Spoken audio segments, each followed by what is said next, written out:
আসসালামু আলাইকুম। আজকে আলোচনা করব পেট্রো বাংলা 2022-এর এই কোশ্চেনটা নিয়ে। তো এখানে আসলে কোশ্চেনে একটুখানি ঝামেলা আছে। এই ঝামেলাটা নিয়ে একটু আলোচনা করব যে আসলে কিভাবে সহজে ম্যাথটা সলভ করা যায়। তো দেখেন, আমাদের ম্যাথের কোশ্চেনটা আসলে কি বলতেছে: the single phase transformer in the system shown in figure is rated 160 KVA, okay, and 2.4 KV by 240 volt. তার মানে 2400/240 ভোল্ট। প্রাইমারি সাইডে 2400, সেকেন্ডারিতে 240 ভোল্ট। এর আগে অনেকবার আলোচনা করছি যে এইটা থাকলেই এটাকে ভিপি অথবা এটাকে ভিএস কোনোটাই আমরা ধরে নেব না, এটা ডিপেন্ড করবে কোশ্চেনের উপরে। এই জিনিসটা শুধুমাত্র আমাদেরকে ডিফাইন করবে কি, যে আমাদের যে ট্রান্সফরমারটা ইউজ হতে যাচ্ছে এই ট্রান্সফরমারের রেশিও কত। এটা কি প্রাইমারি নাকি সেকেন্ডারি ভোল্টেজ সেটা ডিপেন্ড করবে কোশ্চেনে আমাকে কি ঠিক করে দিচ্ছে তার উপরে। যে কোনো কিছু হইতে পারে। আপাতত বুঝলাম যে এটা হচ্ছে 2400/240, অর্থাৎ প্রাইমারি সাইডের ভ্যালুটা রেফার হয়ে যদি সেকেন্ডারি সাইডে যায় সেটা 10 গুণ আকারে চেঞ্জ হবে। অর্থাৎ এই পাশে যদি 20 থাকতো এই পাশে হয়তো হচ্ছে 2, বা উল্টা ভাবে বললে এই পাশে যদি 20 থাকতো এই পাশে হয়তো 200। কারণ এটা 240 আর এটা হচ্ছে 2400, মানে 10 গুণ করলে এই পাশেরটা আসতেছে। ইটস ইকুইভ্যালেন্ট সিরিজ ইম্পিডেন্স, দেখেন এইটা আবার দিয়ে দিছে পার ইউনিটে। সবসময় মনে রাখবেন, ট্রান্সফরমারের কোনো ভ্যালু, অর্থাৎ এই সিরিজ যে ইম্পিডেন্স গুলো দেওয়া থাকে এটা যদি পার ইউনিট আকারে দেওয়া থাকে, এটা বুঝতে হবে যে এই ভ্যালুটা ওর নিজের রেটেড ভ্যালুতে দেওয়া, মানে নিজের রেটেড ভ্যালুকে বেস ধরে দেওয়া আছে। তার মানে যে সিরিজ ইম্পিডেন্স যে এত পার ইউনিট দেওয়া আছে, এটা কাকে বেস ধরে দেওয়া আছে? এই 160 কেভিএ এবং 2400/240 কে বেস ধরে দেওয়া আছে। আমরা জানি যে ট্রান্সফরমারের দুই সাইডে দুই রকম বেস থাকে, হাই সাইডে হাই বেস, লো সাইডে লো বেস, এবং যেটা রেটেড ভ্যালু দেওয়া থাকবে সেই রেটেড ভ্যালু হিসাবে আসলে বেসটা দেওয়া থাকে। অর্থাৎ এখানে যে 0.05 পার ইউনিট দেওয়া আছে এটা আসলে নিজের রেটেড ভ্যালুকে বেস ধরে দেওয়া। তো আমরা প্রথমেই লিখে রাখি যে আমাদের ভিবি সেটা কত হবে। আমরা যদি লোড সাইডে কল্পনা করি তাহলে লোড সাইডে 240 ভোল্ট, এটা হচ্ছে বেস ভোল্টেজ। আমি কিন্তু লোডের অ্যাকচুয়াল ভোল্টেজ বলতেছি না, এটা বলতেছি বেস ভোল্টেজ। অ্যাকচুয়াল ভোল্টেজ কত সেটা তো আমরা পরে মানে বুঝতে পারবো। এবং বেস এমভিএ কত? বেস এমভিএ হচ্ছে 160। এখানে তো এমভিএ না, কেভি আকারে দেওয়া আছে, আমরা কেভি লিখলাম। ওকে, তাহলে এটা কিন্তু আমাদের বেস। এটা হচ্ছে লো সাইডে বেস 240, তাহলে হাই সাইডে বেস কত হবে? 2400। আমাদের এখন হয়তো এটা লাগতেছে না। The value of primary voltage, এই যে এখানে কিন্তু আমাকে ফিক্সড করে দিল। যখনই আমাকে প্রাইমারি ভোল্টেজ ফিক্সড করে দিবে, এর আগের অনেক ভিডিওতে আমি বলছি, যখনই আমাকে প্রাইমারি ভোল্টেজ ফিক্সড করে দিবে এইটাকে আর ভিএস অথবা ভি2 বা লোড ভোল্টেজ হিসাবে ডিফাইন করা যাবে না। তাহলে যখনই 2400, মানে 2.4 কেভি মানে কি 2400, তাহলে যখনই ভি1 অথবা ভিপি এটা হয়ে গেল 2400 ভোল্টেজ, 100% এই ভিপি প্রাইমটা হয়ে গেল হচ্ছে 240 voltage.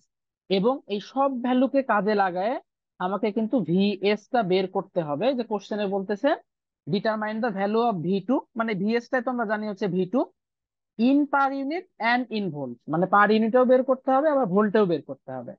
Determine the transformer voltage regulation, okay. তাহলে আমাদের কিন্তু কোশ্চেনটা আমরা বুঝে ফেলছি যে কোশ্চেনটা চাইছে কি।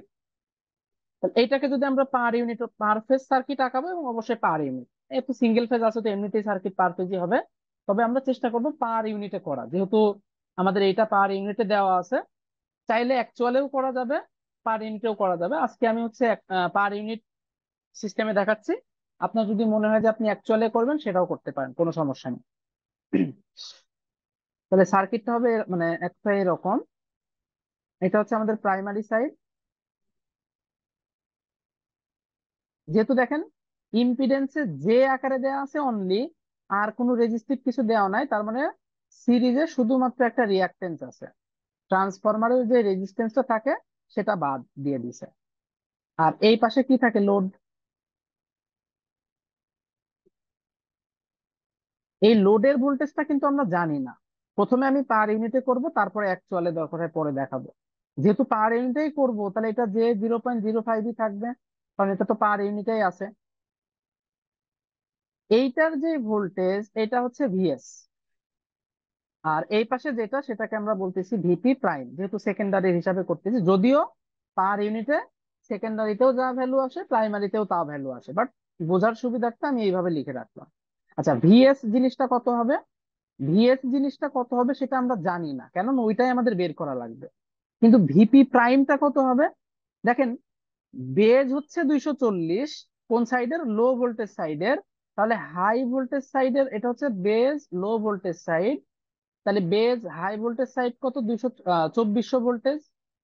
তো দেখেন, হাই ভোল্টেজের বেজও 2400, আবার অ্যাকচুয়াল ভ্যালু 2400, তাহলে ভিপি প্রাইম এটাকে আমরা 10 ডিগ্রি বলে দিতে পারি পার ইউনিট, সহজ হিসাব। এখন আমাদের বের করতে হবে আই পার ইউনিট, এবং আমরা শিখছিলাম যে ভিএস যদি বের করতে হয় তাহলে আমরা ওই যে যেই এক কথা রেক্টেঙ্গুলার একটা সূত্র শিখছিলাম ওইটা দিয়ে বের করব। কোনটা আমি একটু সেটা নিচে লিখি, তারপরে সূত্রই করবো। সেটা হচ্ছে এরকম: ভিপি প্রাইমের হোল স্কয়ার সমান, এটা কিন্তু মান বোঝাচ্ছে যে এই মানের হোল স্কয়ার, এখানে আর অ্যাঙ্গেল ট্যাঙ্গেল সাথে নিব না, VS cos phi plus I R whole square. আর তো এখানে জিরো, তো সমস্যা নেই, বাদ দিয়ে দেবো আমরা, VS sine phi plus I X তার হোল স্কয়ার। যেহেতু সেকেন্ডারি, এটা আসলে R02 হবে, এটা X02, আমি আর অত লিখলাম না, বুঝলেই চলতেছে। তাহলে দেখেন আমাদের কি আই লাগবে, এবং আমি যেহেতু দেখেন পার ইউনিটের হিসাব করতেছি, সব কিন্তু এখানে পার ইউনিট আকারেই বসাবো। অ্যাকচুয়াল হিসাব করলে অ্যাকচুয়াল বসাইতে হতো। এখন লোডের পাওয়ার ফ্যাক্টর লাগবে, যেগুলো তো লোডের পাওয়ার ফ্যাক্টর কিভাবে পাবো? দেখেন, এই যে লোডের এস টু মানে কি, যে সেকেন্ডারি সাইডে যে লোড, সেই লোডের আমার কেভিএ দেওয়া আছে, মানে কমপ্লেক্স পাওয়ার দেওয়া আছে, এত সমান হচ্ছে 120 প্লাস জে 80। এটা দেওয়া থাকা মানেই হচ্ছে আমরা লোডের পাওয়ার ফ্যাক্টর জেনে ফেলতে পারবো, ক্যালকুলেটরে তুলে দিলেই হয়ে যাবে। 120 প্লাস 80 আই, এই যে চলে আসলো। মান হচ্ছে 144.22 আর 33.69। তাহলে আমরা লিখে ফেলি 144.22 অ্যাঙ্গেল 33.69, এটা হচ্ছে কেভিএ। তাহলে এই যে এইটার কজই হবে হচ্ছে কস ফাই, এটা সাইন দিলে সাইন ফাই, সহজ কথা, পাওয়ার ফ্যাক্টর। তাহলে আমরা আস্তে আস্তে ভ্যালু গুলো লিখি। তাহলে কস ফাই সমান কত হবে? কস ফাই সমান হবে হচ্ছে কস 33.69, ভ্যালু আর কষ্ট করে বসালাম না, একবার আমরা ক্যালকুলেটরে বসাবো। সাইন ফাই মানে হচ্ছে সাইন 33.69। আই বের করা লাগবে, কিন্তু আমরা পার ইউনিটে করতে চাচ্ছি।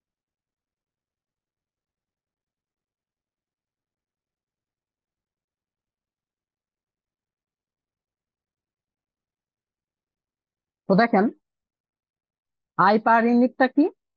আই পার ইউনিট হচ্ছে আই সমান এস বাই ভি, তার মানে S per unit divided by V S per unit.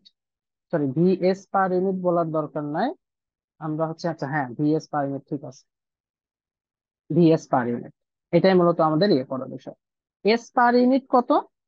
S per unit মানে এস এর অ্যাকচুয়াল ভ্যালু ডিভাইডেড বাই, মানে এস এর actual value divided by S এর বেস ভ্যালু। আমরা কিন্তু আই পার ইউনিটের মান বের করতেছি, কারণ এই যে এটা তো আমাদের আসলে কি ভেক্টরিক্যাল ফর্ম, মানে এখানে শুধু মানই বসাইতে হবে। তো লোড যেটা, লোডের অ্যাকচুয়াল মানে কেভিএ কত? 144.22। তাহলে এটা হবে হচ্ছে 144, সরি এটা হচ্ছে 144.22 ডিভাইডেড বাই পার ইউনিট, মানে কি actual value divided by base, তো আমাদের বেস তো 160, divided by VS per unit, VS per unit.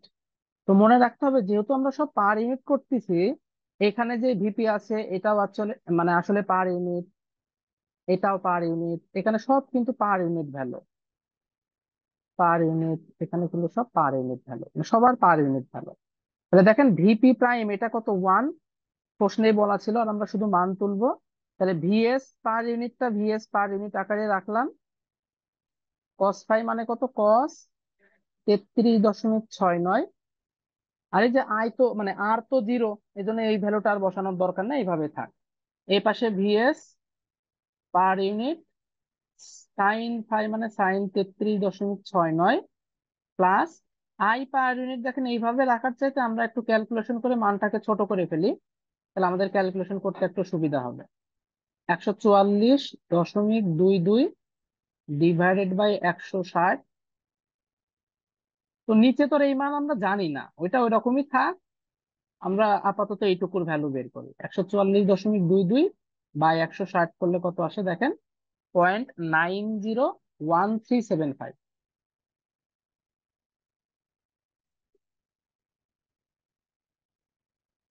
আর এই ভিএস পার ইউনিটটা কিন্তু এইভাবেই থাকবে। তাহলে আমরা এখানে মান বসাবো কিভাবে, 0.901375 divided by VS per unit. আর এর সাথে এক্স গুণ করা লাগবে, আর এক্সটা আমরা কত জানি, প্রশ্নে দেওয়া ছিল 0.05 পার ইউনিট। তার মানে 0.05 গুণ করে দেবো, শুধু কিন্তু মান, এই জন্য আর আমরা সাথে যেটা নিব না। এবার এটা দেখেন শুধুমাত্র ভিএস পার ইউনিটটা আননোন, ক্যালকুলেটরে তুলে দিলেই কিন্তু আমাদের হয়ে যাবে। তাহলে প্রথমে এই যে কম্পাউন্ড যে মোডটা আছে বা নর্মাল মোড, এটাতে নেব। দেন 1 স্কোয়ার সমান, এই ভিএস টা আননোন, ওটাকে এক্স ধরবো। তাহলে এক্স ইন্টু কস 33.69, এটার হোল স্কোয়ার প্লাস, দেন এটাকেও তো এক্স ধরবো, এক্স ইন্টু সাইন 33.69 প্লাস এই যে এটা, অর্থাৎ 0.901375 ডিভাইডেড বাই এক্স ইন্টু 0.05 এর হোল স্কোয়ার। যেহেতু ভিপি প্রাইমটা আমার 1 পার ইউনিট নেওয়া আছে, ভিএস পার ইউনিটটা ওর কাছাকাছি কিছু একটা আসবে, সো এরকম 1 আছে, 1 আকারে আমরা অ্যান্সার করে দিলে দেখেন আসতেছে কত, 0.9735 পার ইউনিট। তাহলে 0.9735 পার ইউনিট, মানে এই যে ভিএস পার ইউনিটের মান যেটা আসলো সেটা হচ্ছে এত, কিন্তু আমার তো লাগবে ভিএস এর মান। তাহলে ভিএস এইটা হবে হচ্ছে এর সাথে বেস গুণ করে দেবো। তো এটা লো সাইডের ভ্যালু বের করতে, ভিএস কি লোড, লোড তো লো সাইডে আছে, তাহলে এটা কি করব, এর সাথে গুণ করে দেবো কাকে, 0.9735 গুণ এই পাশের বেস ভোল্টেজ কিন্তু 240, তাই আমরা 240 দিয়ে গুণ করে দেবো, মানে কত, 233.64 ভোল্টেজ। এটা আসতেছে 233.64 ভোল্টেজ পার ইউনিটে বের করতে বলছিল, এটা অ্যান্সার। অ্যাকচুয়াল ভোল্টেজে বের করতে বলছিল, এটা অ্যান্সার। এবার বলতেছে যে রেগুলেশন বের করো। তো রেগুলেশন আপনি চাইলে পার ইউনিটেও বের করতে পারেন, আবার অ্যাকচুয়ালেও বের করতে পারেন ইচ্ছা। নো লোড ভোল্টেজ হচ্ছে 1 মাইনাস ফুল লোড ভোল্টেজ হচ্ছে, এটা কিন্তু ভোল্টেজ বলতে পার ইউনিটে বলতেছে 9735 ডিভাইডেড বাই 0.9735, এইটার সাথে 100% করে দিলেই কিন্তু আমাদের হয়ে গেল হচ্ছে পার ইউনিট ভ্যালু।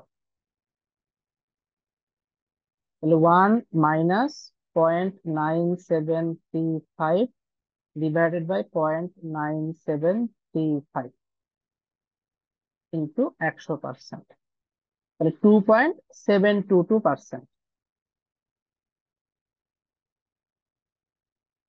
এই হচ্ছে আমাদের অ্যান্সার। এই সেম ম্যাথটা কিন্তু আমরা চাইলে শুরুর থেকে অ্যাকচুয়াল ভ্যালু দিয়ে করতে পারতাম। আবার বলে দিই, লোড ভোল্টেজটাই যেহেতু আননোন, সো আমি এইটাকে তো আর 0 ডিগ্রি ধরে নিতে পারতেছি না যে আমি এই করব, 0 ডিগ্রি তো অলরেডি এটা বলা আছে। আর এখানে অনেকে ভুলটা করে যে পাওয়ার ফ্যাক্টর বের করে এই কারেন্টের অ্যাঙ্গেলকে বসাই দেয় যে হ্যাঁ মাইনাস সামথিং ওই রকমের, বাট সেটা করা যাবে না। এই ভোল্টেজটাকে যতক্ষণ না আমি রেফারেন্স ধরতে পারবো ততক্ষণ ওইটা করা যাবে না। এই কারণে আমরা এই ভেক্টরিক্যাল ফর্মে মান বের করে নিব আগে, দেন সেই হিসাবে বাকি ক্যালকুলেশন গুলো হবে।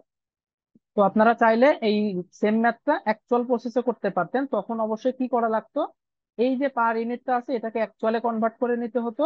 বাকি প্রসেস কিন্তু মোটামুটি একই, এরকম ভেক্টরিক্যাল ফর্মেই আমাদের মান বসায় অ্যাকচুয়াল ভ্যালুটা বের করে নিতে হতো।